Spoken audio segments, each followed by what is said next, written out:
This channel does not promote any violent, harmful, or illegal activities. All content provided by this channel is meant for an educational purpose only. Top quality और consistent performance के लिए सिर्फ silver pump नाम याद रखना। Bracket 9 আরো একটা গুরুত্বপূর্ণ খবর, আজ লোকসভায় পেশ হতে চলেছে ওয়াকফ সংশোধনী বিল। বেলা 12টায় পেশ হবে বিল। 8 ঘন্টার আলোচনার পর ভোটাভুটি। সব সাংসদদের হাজিরা থাকার জন্য হুইপ জারি করেছে বিজেপি, কংগ্রেস এবং তৃণমূল। আজ লোকসভায় ওয়াকফ নিয়ে আলোচনায় যোগ দেবে তৃণমূল। ভোটাভুটিতে অংশ নিয়ে বিলের বিরুদ্ধে ভোট দেবে। ওয়াকফ বিলের উপর আলোচনায় তৃণমূল কংগ্রেসের পক্ষে বলবেন কল্যাণ বন্দ্যোপাধ্যায় এবং আবু তাহের। গত বছর আগস্টে পেশ হয় ওয়াকফ সংশোধনী বিল। এই নিয়ে আলোচনার জন্য বিরোধীদের দাবি মেনে যৌথ সংসদীয় কমিটি গড়েছিল সরকার। প্রাথমিকভাবে ওই কমিটির মেয়াদ শেষ হওয়ার কথা ছিল শীতকালীন অধিবেশনের প্রথম সপ্তাহে, কিন্তু নির্ধারিত সময়সীমার মধ্যে রিপোর্ট দিতে না পারায় কমিটির মেয়াদ বাড়ানো হয় এবং বাজেট অধিবেশনের শেষ দিন পর্যন্ত কমিটিকে সময় দেওয়া হয়। তবে সময়সীমা শেষ হওয়ার আগেই 14টি সংশোধনী সহ ওয়াকফ বিলকে সবুজ সংকেত দেয় কমিটি। এরপর আজ সংসদে পেশ হবে বিলটি। फुल डिस्कशन होगा, वोटिंग होगा, सब कुछ होगा। हम लोग डिस्कशन करेगा, बीजेपी डिस्कशन नहीं करना चाहता है।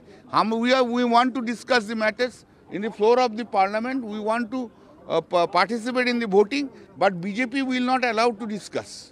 They will create halla golla. এটা তো ওদের নীতি। মুসলিম তোষণের যে রাজনীতি একদিন এসছে তাতে মুসলিমদের লাভ হয়নি, মুসলিম নেতারা আর যে পার্টি এটা নিয়ে করেছে তার নেতাদের লাভ হয়েছে। পশ্চিমবাংলায় ওয়াকফ বোর্ডের 1,48,000-এর বেশি সম্পত্তি আছে অন রেকর্ড। আমি কাগজ দিতে পারি কেউ চাইলে। তাতে বলুন তো কটা গরিব মুসলিমের সুবিধা হয়েছে? অথচ টিএমসি যারা নেতা মন্ত্রী আছে দেখুন তারা সুবিধা নিয়ে কত বড় হয়ে গেছে। তো গরিব মুসলমানদের নাম করে খেপিয়ে কিছু লোক এই সুবিধাটা নিচ্ছে, কারণ মুসলমানরা চোখ বন্ধ করে টিএমসি গায়ে সাপোর্ট করছে। তাদের কোনো উন্নয়নের স্বাদ না দিয়ে খালি মুসলিম রেখে, ভোটার রেখে রাজনীতি করা হচ্ছে। আজ খবর এসছে একটি কলেজ, তার নাম করে অনেক লোক স্টাইপেন্ড পাচ্ছে, তারা ওই কলেজের স্টুডেন্টই নয়।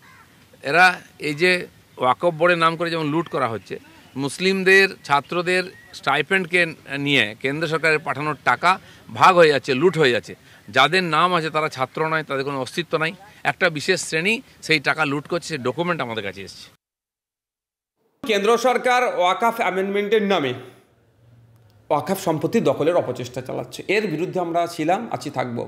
এখন দেখার বিষয় পার্লামেন্টে আমাদের যখন ভোটাভুটি হবে, যখন আলোচনা হবে, রাজ্য সরকারের যে সমস্ত টোটাল দুটো কক্ষ মিলিয়ে 42টা এমপি আছে তৃণমূল কংগ্রেসের, এদের ভূমিকা কি আমরাও দেখতে চাইছি। চাইবো কঠোর অপোজ করবে, কিন্তু ইতিপূর্বে আমরা যেগুলো দেখেছি 3 তালাক থেকে শুরু করে 370 থেকে শুরু করে কৃষক বিল থেকে শুরু করে মানে প্রায় 12-13টা এরকম বিল আছে যেগুলো দেশের নাগরিকের স্বার্থের বিরুদ্ধে গিয়েছে।